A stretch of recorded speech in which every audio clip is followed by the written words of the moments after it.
What's happening, gang? It's your boy Retro back again with another reaction video. Yeah. Today we got another huge update. I know you guys could probably already tell it is going down just by that title alone. Definitely gonna want to see this one, man. Excited to get in this one, so just make sure you guys hit that like button, subscribe button. Before we get into it, y'all, hit that like button, hit that subscribe button. Without further ado, let's jump straight into it, y'all. Check this out. Vance 3 times by CBS. Meanwhile, Kamala Harris and Tim Walz 0.0 fact checks, in case you want to know if there's bias out there or anything. Brit Hume called the Moderator's trace obnoxious in the post-debate coverage, and that's the perfect word to use here. This was journalistic malfeasance because this network, CBS, promised us the Moderators were not going to fact check, and then they go ahead and do it anyway. But to his credit, J.D. Vance did push back and fact check the fact check until his mic was cut, of course. A horrible look for the Tiffany Network. Yeah, Elizabeth Pipko, you're doing double duty for us. Thank you for that. ABC comparing Tim Walz to Joe Biden's debate performance. Watch. Wow. It kind of reminded me of the June 27th debate when Kamala Harris that night said of Joe Biden, it was a slow start, but a strong finish. And that's how I felt that Tim Walz kind of did tonight. You know, to use Tim Walz's own words, I mean, a lot about this debate tonight was weird. There were uncomfortable, cringy moments. What did you think, Elizabeth, about that comment? Look, I don't think I can come up with anything meaner to say than that Tim Walz reminded you of Joe Biden's debate performance. That was rough. But look, I will say J.D. Vance clearly prevailed tonight, but also the facts prevailed tonight. And also, for me, I think Donald Trump's record prevailed tonight, right? Because that's what we saw over the course of the 90-minute debate. Any which way you look at it, Donald Trump's record beats Kamala Harris. There was no way Tim Walz had anything up his sleeve to take that on. J.D. Vance prevailed because of that record. I was proud to see it, and I think everyone that walked away watching this tonight came away with the same response.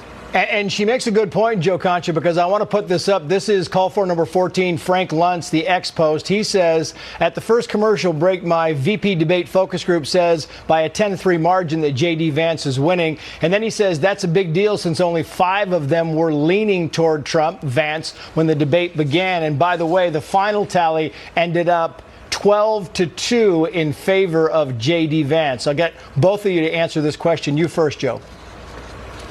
Well, for J.D. Vance and Tim Walz, this was the first time many voters got to know them. Probably 65 million people were tuning in. So to make that kind of impression, if you're J.D. Vance, well, that's a pretty big deal. Yeah, it's a very big deal, Elizabeth Pipko, when, you know, you've got some leaners going the other way and all of a sudden they come back this way. You're like, that's a good debate. It was a great debate, and look, I think that's because J.D. Vance has not been up against Tim Walz this whole time. He's been up against the media's very negative portrayal of him. So I think for him to come out and get to be himself, of course it was going to look better because that's the reality. He is not what the media has painted him out to be. And I'd like to go back to jokes that you and I were making weeks ago about Kamala Harris and how many how many interviews she might do before Election Day. I think now Tim Walz will be hiding in the basement with her. I don't think they're going to allow either one of them out again before November 5th because I think it took the campaign backwards tonight. That's all that it did. Yeah, you had a lot of people. Trace, I would put J.D. Vance out there as much as possible. I would get him out there as much as possible. He's been out there a lot already. But I would showcase him everywhere. I don't care what network it is. He shows he can go into any lion's den and pivot on any question. And he has substance. There's meat on the bone when he gives an answer. It's a very good point, Joe. And there you have it.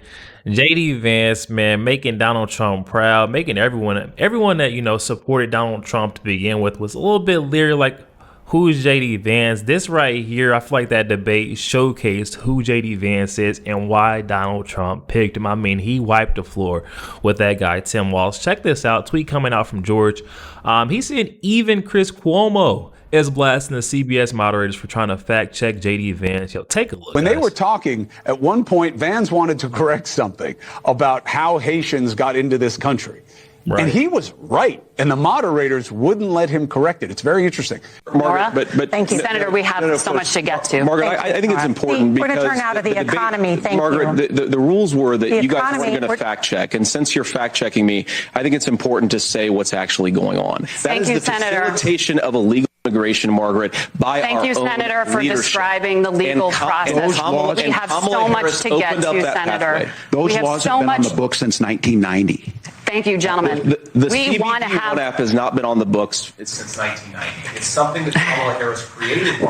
Like, why would they cut this guy's mic off? This is supposed to be an open forum, a time for us, the voters, to hear both candidates, hear out their plans. This should be an open debate. Why are we cutting mics off and censoring this guy? It just does not make sense. And this is the cringe part. One of the cringe parts, I will say, about the debates. It just doesn't make sense. Listen to him. Right. Those laws have been on the books since 1990. Thank you, gentlemen. The CBP app has not been on the books since 1990. It's something that Kamala Harris created, Margaret. Gentlemen, the audience can't hear you because your mics are cut. Well, there you have it. And look, Vance was right. Exactly. Okay? There's nuance to it. But the bigger problem is why he was moved on. We've got so much to get to. This says who? You know what I mean? Like, what is the schedule here? So you have a list of topics? That's not what it's about.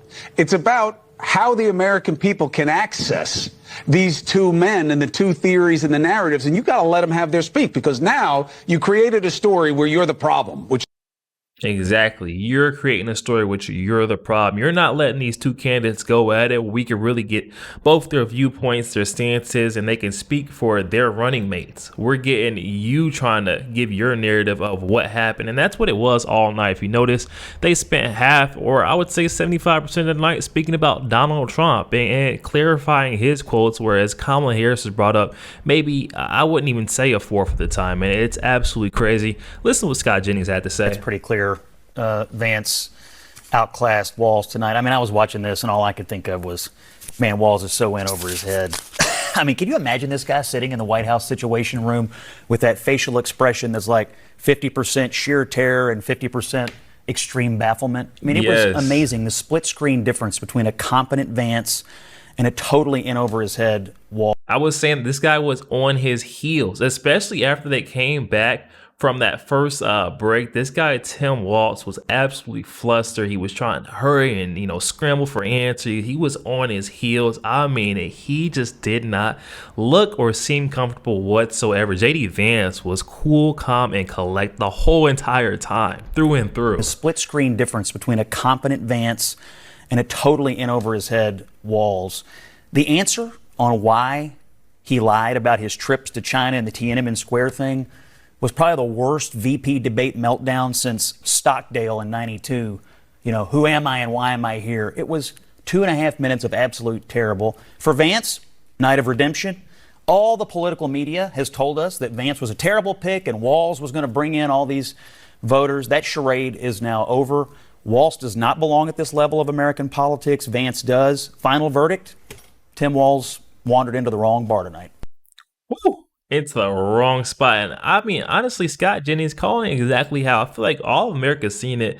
Tim Walz was not ready for that. Even despite the moderators being on the side, once again, they somehow fumbled the bag. I mean, like every single time.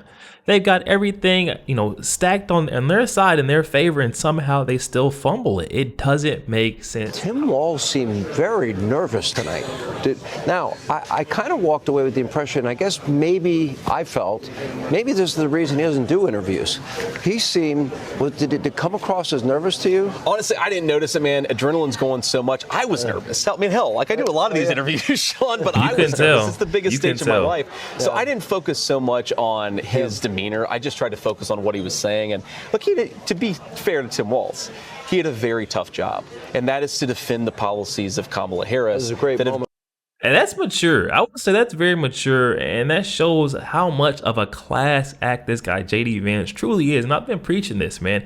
And through, this guy shows up. His sportsmanship is there, saying, hey, man, I got to, tip my hat to this guy, Tim Walz, for even agreeing to get up there and try to defend that, because it's almost undefendable. I couldn't even begin to imagine how I would react if I was put in Tim Walz's position to have to defend Kamala Harris and what she truly stands for, and all those flip-flops. And on top top of that, his lies, what he truly stands for. It was just a lot to try to do. Hats off to JD Vance, though, man, for giving a little compliment to the opponent. I like his demeanor. I just tried to focus on what he was saying. And look, to be fair to Tim Walz, he had a very tough job, and that is to defend the policies of Kamala Harris. This is a great that moment have driven. For you to bring that up. Yeah, which he did have a tough job. He does, and look, it's Kamala Harris has done this.